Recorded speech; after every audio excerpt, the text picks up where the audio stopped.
Здравствуйте, ребята!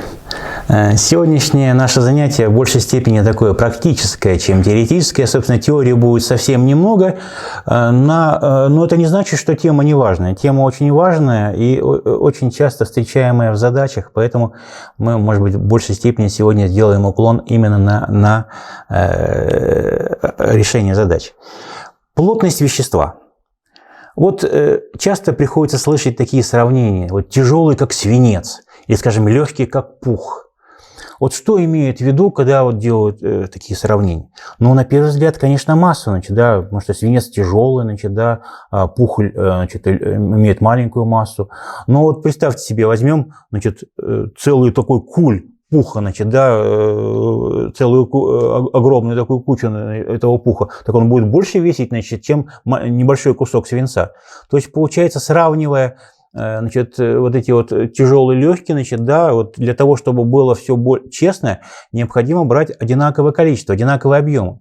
Вот если бы мы взяли бы одинаковые объемы, скажем, цилиндрики или шарики тел из разных веществ, скажем, из стали, из дерева, из свинца, да, из каких-то других металлов, из пластмассы и так далее, и сравнили бы массу, вот тогда это было бы честно. Тогда действительно мы видели бы, что тяжелее, что легче. Так, поэтому вот для этого вводится специальная величина, она называется плотность вещества. Ну, в самом названии, в принципе, есть как бы ответ на вопрос. То есть, получается, есть более плотные, да, где молекулы расположены плотнее друг к другу, да, или более такие рыхлые какие-то вещества. Так вот, плотность, она, кстати, обозначается греческой буквой ро. Вот такая R с хвостиком, читается ро. Она показывает, какую массу имеет вещество, взятое в единице объема. То есть это физическая величина, показывающая массу вещества, взятую в единицу объема. Поэтому, чтобы эту плотность найти, необходимо массу поделить на объем этого вещества. Вот так вот просто определяется плотность. Ну, если у вас будет такая работа лабораторная, надеюсь, мы все-таки сможем ее реально провести, чтобы найти плотность непосредственно, будет сложнее, а косвенным образом. Сначала измеряете массу на весах, потом определяете объем уже. На прошлом уроке мы с вами говорили разные способы определения объема, с помощью мензурки, например. Ну и дальше по формуле рассчитываете плотность. В чем измеряют плотность? Ну, масса, главная единица массы какая у нас? Килограмм. У объема метр кубический. Поэтому килограмм на метр кубический является основной единицей плотности. Ну, часто в задачах мы будем встречаться и с другими единицами. Давайте попробуем получить другую характеристику. Ну вот скажем, что я килограммы перевожу в граммы. Значит, что получается у нас? 1000 граммов, да? А метры кубические перевожу в сантиметры кубические. В одном кубометре 1 000 000 кубических сантиметров.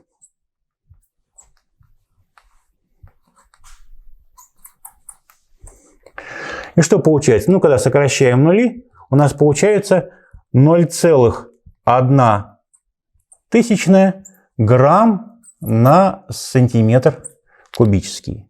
Ну и вот лучше так запомнить. Значит, я вам так предлагаю записать. 1 грамм на сантиметр кубический соответствует 1000 килограммов на метр кубический.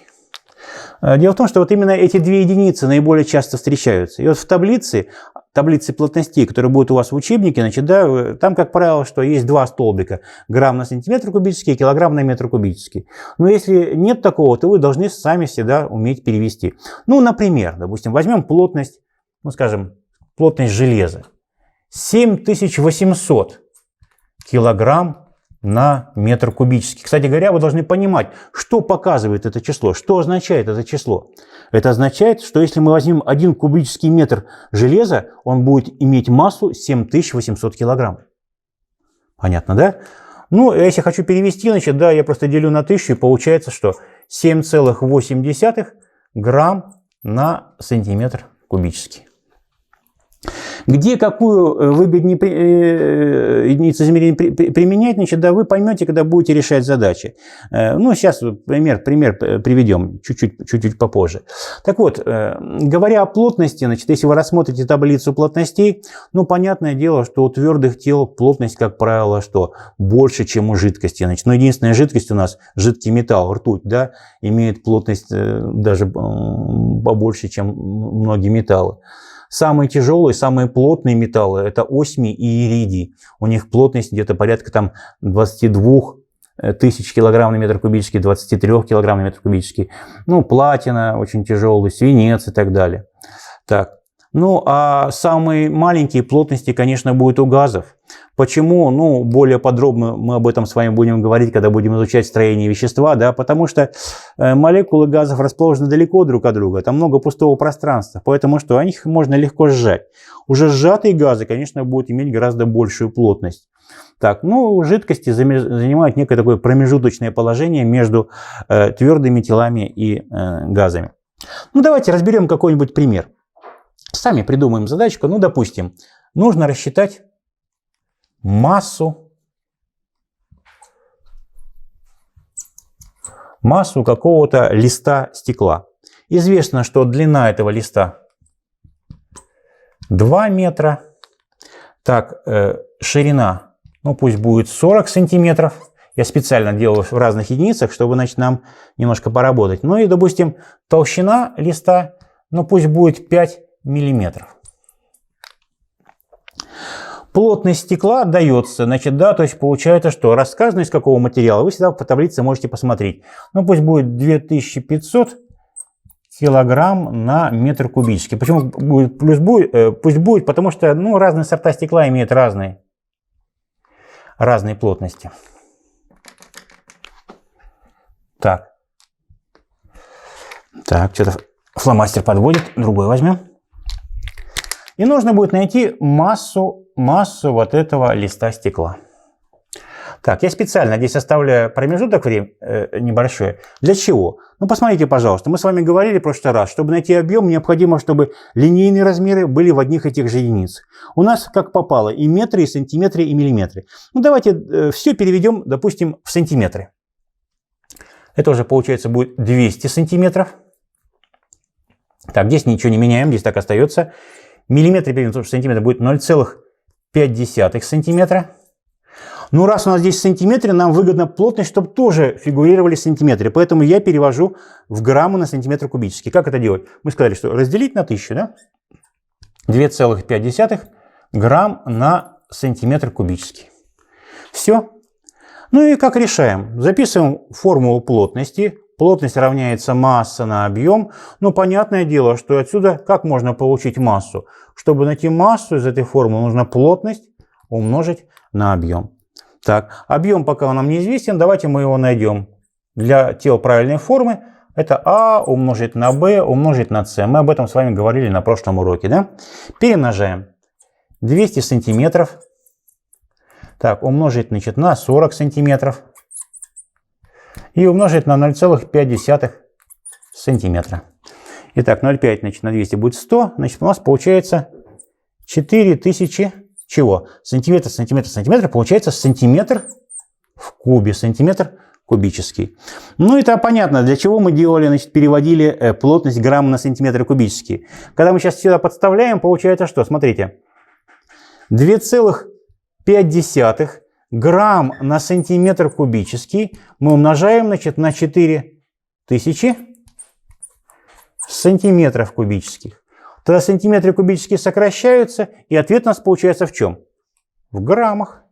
Получается 10 тысяч грамм. Ну или 10 килограмм. Вы спросите, а можно ли было привести все в метры? Да, можно было, конечно. Но это уже приходит с навыком, с опытом, значит, да, как вам удобнее. То есть получается, что можно было написать 0,4 метра, да, а здесь 0,5 тысячных, да, но я что-то с этих 0,5 тысячных как-то не совсем удобно. Ответ получился бы точно такой же, только ответ получился бы сразу в килограммах. Так, ну, конечно, есть задачки и более серьезные, значит, да, когда, скажем, найти плотность сплава. Ну, в принципе, можно одну такую разобрать. Давайте очень коротко я покажу. Вот, скажем, вот здесь вот. Допустим, необходимо найти плотность сплава. Ну, где известно, что одна часть объема, ну, скажем, ну, пусть будет 1/3 часть. То есть объем свинца занимает 1/3 часть всего объема. Но и олово там занимает 2/3 всего объема. Так, ну, плотности свинца и олова, допустим, известны. Просто пока сейчас считать не будем, просто, значит, что? Нужно найти плотность вот этого сплава. Значит, как мы рассуждаем? Что общая масса куска сплава будет равняться сумме масс вот этих кусков, да? М1 плюс М2. Что такое общая масса? Это плотность, вот это средняя сплава, да, умноженная на весь объем. Что такое М1? Это плотность, скажем, свинца, умноженная что? На 1/3 объема. Ну и плюс плотность олова умножить на 2/3 объема. Тогда объемы можно вынести и сократить, значит, да, и, соответственно, что найдете плотность куска сплава. Значит, получится, что там ρ1 плюс 2 ρ2 деленное на объем. Ну, это уже, как говорится, дело техники, дальше можно будет посчитать. Итак, ребята, главное сегодня, значит, да, это понятие плотности. Плотность – это масса вещества, взятого в единице объема. Две основные единицы измерения плотности – это килограмм на метр кубический и грамм на сантиметр кубический. Ну и, соответственно, что? Естественно, умение пользоваться основной формулой. Значит, да, вы должны отсюда уметь выражать и массу, и объем. И когда вы решаете задачи, вы должны делать так, чтобы единицы измерения соответствовали вашей единице плотности. Спасибо за внимание. Всего доброго. До свидания.